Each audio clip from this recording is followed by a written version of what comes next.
The Overland Expo and the Adventure Van Expo. What are they? Who should go? And what are you going to see? You found Explore Trek Adventure. I'm Kelly. I'm Greg. And we cover everything camping from backpacking to adventure vans. We're currently at the Overland Expo. Last week was the Van Expo, which was a lot of fun. Since we're here, we'll talk about this one first. There are 4 different types of passes if you come to Overland Expo. There's the camping pass, there's the premium camping pass for fancy people. There is just the day pass if you want to come for the day. And then there's some advanced training that they do. And that training is totally hands-on. We saw some people out hooking winches up to trees. If you're interested in that, make sure you jump on it quick. By the time we bought our tickets, it was completely sold out. And if you are gonna camp with them, make sure you come a completely day early. It'll start like on Friday. You're gonna wanna come Thursday. We actually showed up here Thursday and it was packed. You'd be happy to know that the Overland Expo as an organization, super good at information. I think they sent me like 1,000 emails and it was very informative. The check-in process was very specific, so make sure you read those.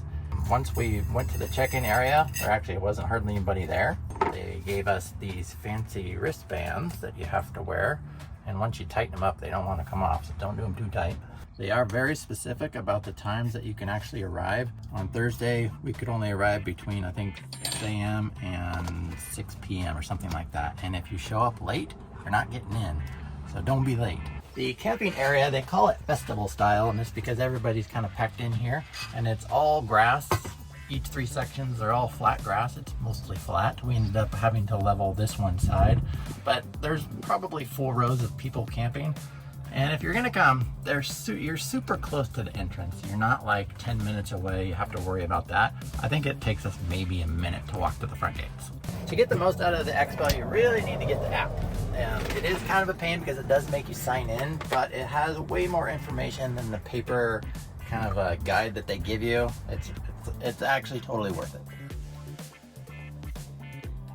Friday afternoon and we just got back. We're getting some food.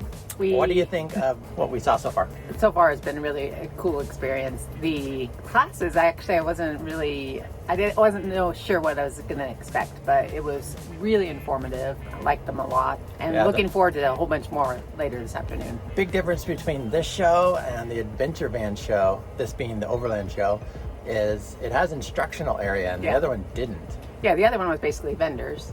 Yeah. And like showing you stuff, but this one actually has classes where, you know, the one guy was setting up his kitchen that he does backcountry cooking. The other one was shipping your rig over to Europe and using your overland vehicle over in Europe. Yeah, that was a really cool talk. Yeah. They're giving a whole bunch more later on. And actually, you know, we spent a good 4 hours there this morning and we only went to the vendor area for just a little tiny bit. If you're wondering if you want to do like a day pass or a weekend pass, I would think weekend definitely, only because there's plenty to so much stuff here. Yeah, plenty to do.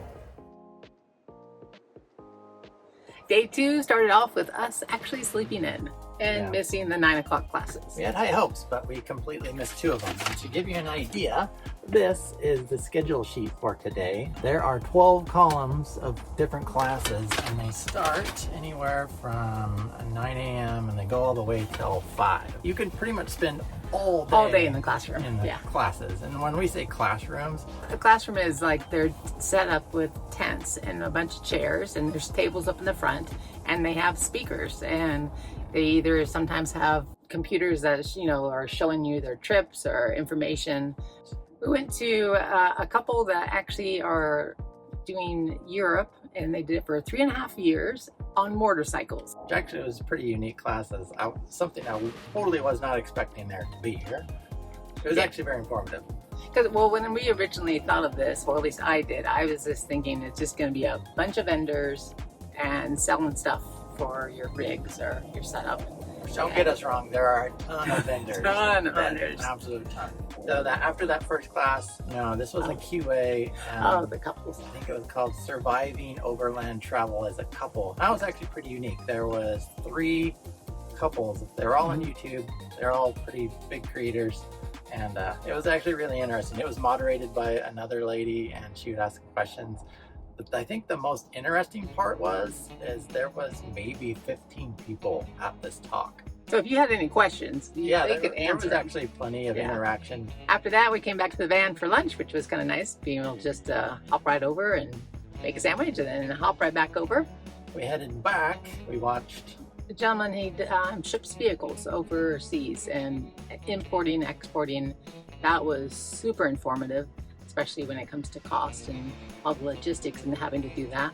After that, we actually decided we'd finally try and finish the vendors, because on day one we only hit like the top little section of vendors. And when we say there's vendors, I mean it's like half of the fairgrounds is vendors, and they are packed in there. So we kind of basically did a zigzag through the entire section, and like today we ended up taking 2 hours and only did a portion of it. Yeah, we only did the bottom section, Yeah. which is the kind of the big section, but there was a lot. A lot of vendors. But a lot of good information from the vendors too. Yeah, if you're looking for a rooftop tent, you're looking to build an insane truck or van or anything like that. As far as van stuff goes, there was probably only 10% of the vendors are van related stuff, but at least all the other stuff is totally relevant and can be applied to a van like that. But the actual, I mean, a lot of it is focused, I think, towards like the rooftop tents and the overland vehicles. There's got to be 100 trucks in there. And expedition trucks, some pretty amazing trucks. Honestly. Bunch of Jeeps. Yeah. There was quite a few earth roamers. Is that what they're called? Yeah. So not too many vans, but we did actually stop by Agile Off-Road. They had a booth there. I think we probably talked for 20 minutes. Easily, yeah. We learned a lot there. That was really helpful information. And I think that a lot of the nice things about these vendors is they were really helpful if you had questions. And we did find some really cool gear that looks really interesting. So did we buy anything today? We did not buy anything today. Yeah, there was no crazy deal that we couldn't pass up on. Yeah. So, I mean, they do have sales. Like I think every single one has a show sale. Although if you look online, often those sales are equivalent of what, but some of them are definitely a slightly better deal. We stopped at the Helinox booth yesterday and checked out their chairs. They had a ginormous booth and they had chairs all over the place, and they were doing 30% off. So if you're looking for some deals, I think there are some to be had.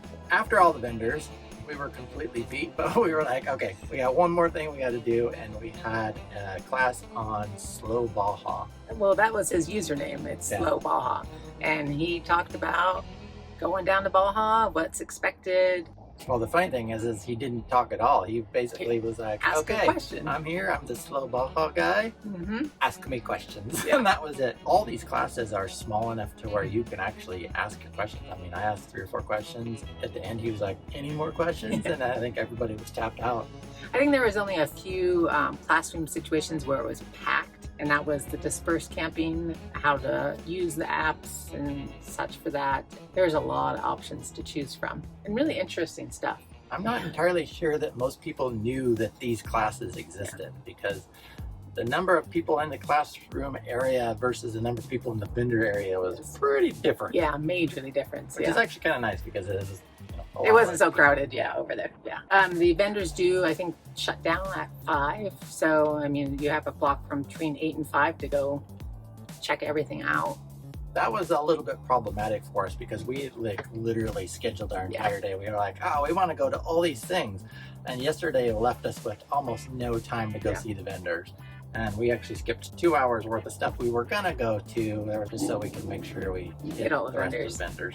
I mean, compared to the van show, this is like a fourth of the van compared to here, of how many there are. I think they said that it's like over 300 vendors here.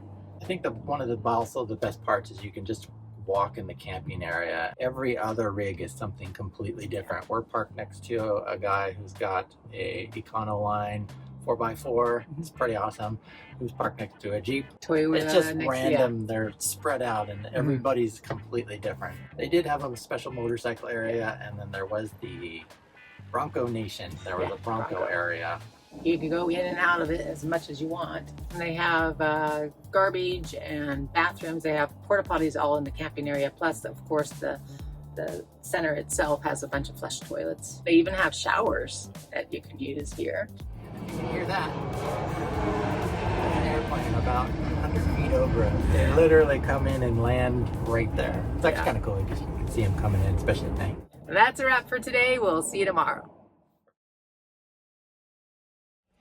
We just wrapped up day 3. It's rumored that day 3 you might be able to get a little bit better deals, maybe little sales. Yeah, the guy 2 over from us, he has a really sweet bright orange Gladiator. Totally love it. Well, he actually was at one of the rooftop tent vendors, and he said that he scored basically a third of the price of normal because they didn't want to haul him back. And if you look out there, you can see his stuff is actually sitting out there, and he's gone because I think he's out getting that thing fitted. So if you're really gung-ho and a pretty smooth salesman, you might be able to score some deals. Welcome to the back of our van. Now let's talk about the Adventure Van Expo. The tickets for that, free. Currently the day passes are free. The camping tickets, I think they were like 90 bucks, which I think was a pretty good deal. We were camped for 2 nights. They had specific revel section where you could camp next to all the revels. They had a big line of them. And there was storytellers were in one section. Yeah. Everybody's kind of all in the same general section, but at least all the types were kind of next to each other. And then they had just general camping. And there was a lot of people. There was a lot of people. And I overheard someone say that this year was even more than last year because it is such a cool event. I think they said like 3 times bigger. Yeah. Yeah, And we had gone several years ago, and there was just a handful of people camping, and now I think there was really no extra room. Yeah, I don't know where they'd fit anybody else in. This time they had way more vendors than last time. I think they had upwards of 90 vendors, which is quite a few. I think the biggest aspect is the social aspect and being able to walk around and being like, show me your van, because that thing is super cool.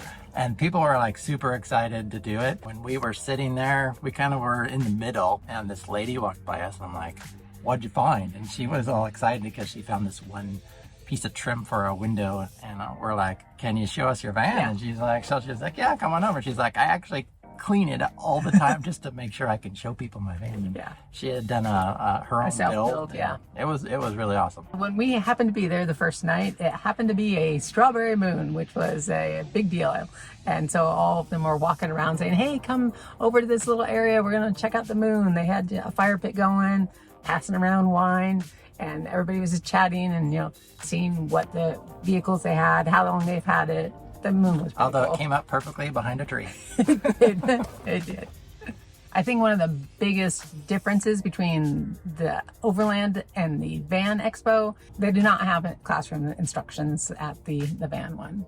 And surprisingly, the OWL people were at the van one, but they were not at the Overland one, which I thought was... But Agile Off-Road was here. Yes, Agile was. The OWL setup that they had at the Adventure Van Expo was truly pretty cool. amazing. I think they had a cargo trailer that was you could probably fit 4 cars in it, and the whole side opened, and they had all of their products in there. The owner of the company was there with his van. We asked. It was like a big showroom. Yeah, we asked so many questions. Yeah, we did end up picking up a few things when we were at the Van Expo. This is a cool kind of an organizer that we found. The nice thing is on the back here, they put some high strength magnets, and so you can stick it to the things. We're gonna use this for our outdoor kitchen, and then we're gonna put a metal strip outside, and then we'll be able to cling, stick that on there. Have all of everything we need there. And stuff in there. And it rolls up real nice. The other thing is this shower attachment. It is Made by Geyser. It's a sponge. We use this instead of having a faucet or handheld shower. Yeah, it was pretty funny because I had actually seen these online before, and I talked to Kelly about them. She was dead set against it. I thought that was so strange. And I walked up to the guy and I'm like, okay, Kelly's a firm believer that she doesn't ever want to use a sponge to shower with. Change her mind. Yeah. And he did. And he actually demonstrated one, and he he put washed his hair, and he's like, yeah, we use these, and I used it this morning, and it does use a fraction of the amount of water. So if you are into conserve water, awesome option.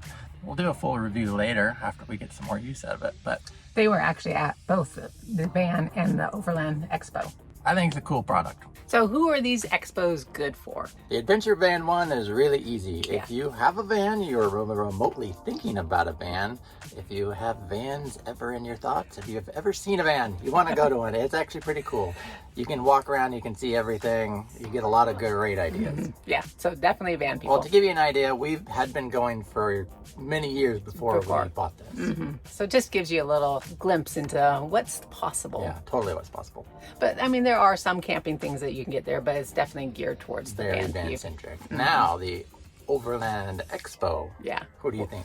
Well, with Overland in its name, I would say definitely people that are overlanding, maybe even tent camping. I mean, there are some vans, stuff here, but I think it's definitely geared towards people that are using their vehicles. So a lot of these vendors cross the boundaries to every kind of camping, and you're going to find something here. And if you're not going to find something here, you're going to get some ideas on like, oh, we could get something like this in the future. Or we could, oh my God, did you see that thing? Yeah, like those expedition vehicles. Oh my God. Yeah, are those earth warmers? Yeah, Oh my those are goodness, pretty those things amazing. are gigantic. But they also have some stuff like, they have cookware and storage ideas and like outdoor fire pits. So, I mean, those are also really, informative things. And like massive amounts of tire companies. Yeah, I didn't even know these tire companies existed, but there's a lot of them. There is a lot of them. If you're on the fence about the Overland Expo, just grab a day pass, come for the day. That's totally perfect. If you're on the fence about the Adventure Van Expo, you don't need to be because it's free. You just go online, grab a ticket, and show up. Yeah. All right, Kelly, as the non-gearhead in the family, would you come back to, let's say, the Overland Expo? Yes, I most likely would. It's kind of expensive, but all that information that's given, especially in the classrooms, I think was well worth the price. We have to give you some background. Kelly does not like to spend money, but I personally think it's totally worth it, especially you get camping instructions, you got vendors, you got everything. Yeah. You're going to want to come. It was worth And it. if you have a Kelly in your family, tell her that she wants to come too. You can find us at explorertrekadventure.com, Go watch this video next. and we'll see you next time.